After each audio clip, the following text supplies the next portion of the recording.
આજે દેવાદિદેવ ભગવાન શિવ અને જે ભવનાથના અધિષ્ઠાન દેવ તરીકે ભવનાથ મહાદેવનું આજે પાઠ ઉત્સવ, એની અંદર ભવનાથના મહંત અને અમારા અખાડાના સંરક્ષક શ્રી હરિગીરીજી મહારાજના સાનિધ્યમાં આજે ગિરનાર મંડળના સાધુ સંતો તેમજ પદાધિકારીઓની ઉપસ્થિતિની અંદર આજે હોમાત્મક યજ્ઞ અને પૂજાનું એક આયોજન કરવામાં આવ્યું છે.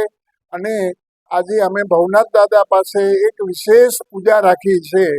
એની અંદર અમારા ભારત અને પાકિસ્તાન જે આજે તણાવ જે છે એની અંદર અમારા ભારતનો વિજય થાય અને પાકિસ્તાન સદા માટે ધ્વસ્ત થાય એવી અમને આજે ભગવાન પાસે કામના કરીએ છીએ કે પાકિસ્તાન પણ ભારતની અંદર જ પાછું આવી જાય અને પીઓકે જે એના માટે જે લડાઈ ચાલુ છે અને મોદી સાહેબે કીધું છે કે જે ત્રાસવાદીઓ એ શરણાગતિ સ્વીકારે ભારતની અંદર અને પીઓકે એ પાછું અમને આપી દઈએ કે જેનાથી અમે અમારો વેર વારી શકીએ.